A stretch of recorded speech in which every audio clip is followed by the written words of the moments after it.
નમસ્તે. આધારશિલા રાષ્ટ્રીય અભ્યાસક્રમ પ્રારંભ અને અનુસરણ વિડીયો શ્રેણીમાં આપ સૌનું સ્વાગત છે. ચાલો આ અઠવાડિયાનો વિષય બહારની રમતના મહત્ત્વને સમજીએ. શારીરિક પ્રવૃત્તિઓની સાથે બહારની રમતો પણ બાળકો માટે ખૂબ જ ફાયદાકારક છે.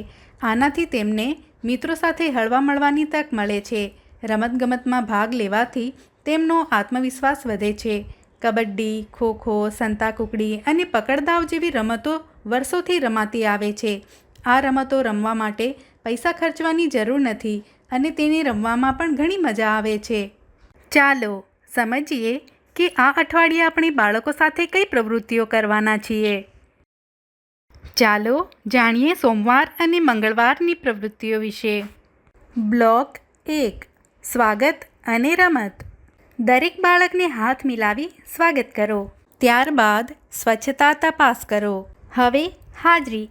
બાળકોને પોતાની જગ્યાએ ઊભા થઈને નમસ્તે ટીચર બોલવા માટે કહો. હવે માતા પિતા અને બાળકોને મુક્ત ખેલ માટે સામગ્રી આપો. રમત રમ્યા પછી સામગ્રી યોગ્ય જગ્યાએ મૂકવા માટે પ્રોત્સાહિત કરો. બ્લોક 2. રમત અને શીખ. હવે માતા પિતા અને બાળકોને ગોળમાં ઊભા રાખી તકદીન તકદીન ઢોલકી વાગી બાળગીત કરાવો. ત્યારબાદ થેલીમાં કઈ વસ્તુ છે સ્પર્શ કરી જણાવવા માટે કહો.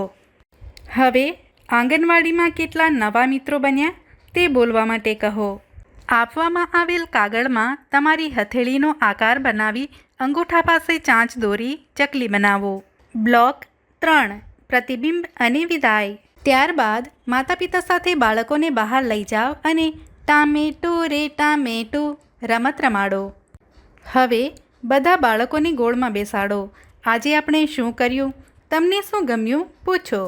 મંગળવારે આ પ્રકારની પ્રવૃત્તિઓ આયોજિત કરો. ચાલો જાણીએ બુધવાર અને ગુરુવારની પ્રવૃત્તિઓ વિશે. બ્લોક 1.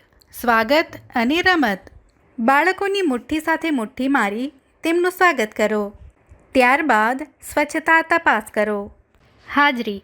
બાળકોને પોતાની જગ્યાએ ઊભા થઈને યસ મેમ બોલવા માટે કહો. હવે માતા પિતા અને બાળકોને મુક્ત ખેલ માટે સામગ્રી આપો.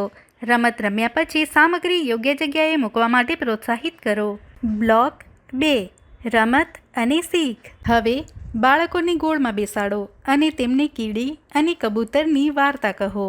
ત્યારબાદ બોટલ કેટલા પગલાં દૂર છે અંદાજ લગાવી પગલાં માપવા કહો.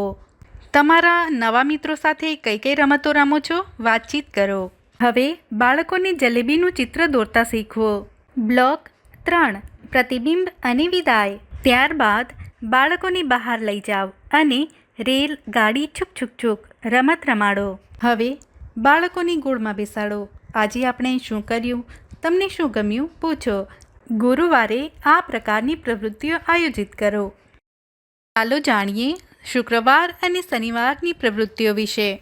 બ્લોક 1. સ્વાગત અને રમત. બાળકોને નમસ્તે કરી સ્વાગત કરો. ત્યારબાદ સ્વચ્છતા તપાસ કરો. હવે હાજરી. બાળકોને પોતાની જગ્યાએ ઊભા થઈને યસ મેડમ બોલવા માટે કહો.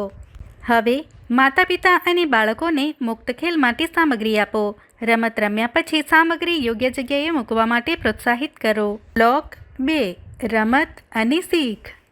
હવે બાળકોને ગોળમાં ઊભા રાખી રંગીલા પતંગિયા બાળગીત કરાવો. હવે અલગ અલગ સ્વાદની વસ્તુઓની મદદથી સ્વાદ ઓળખ કરો. હવે આંગણવાડી ટીચરનો પરિચય, જેમ કે ટીચરનું નામ, સરનામું, પસંદ નાપસંદ વગેરે જણાવો. હવે રદ્દી કાગળવાળી પંખો બનાવતા શીખવો. બ્લોક 3. પ્રતિબિંબ અને વિદાય. હવે બાળકોને આંગણવાડીની બહાર લઈ જાઓ અને આડી અવળી કૂદ રમત રમાડો.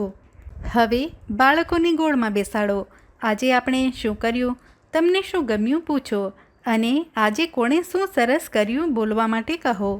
શનિવારે આ પ્રકારની પ્રવૃત્તિઓ આયોજિત કરો. આજે આપણે બહારની રમતના મહત્ત્વ વિશે સમજ્યા હતા. ચાલો માતા પિતાને જાણ કરીએ અને બાળકોને ઘરની બહાર રમવાની તક આપવા માટે પ્રેરિત કરીએ. બાળકો સાથે કરવામાં આવેલ પ્રવૃત્તિઓના અનુભવ અમને જરૂરથી જણાવો. ધન્યવાદ.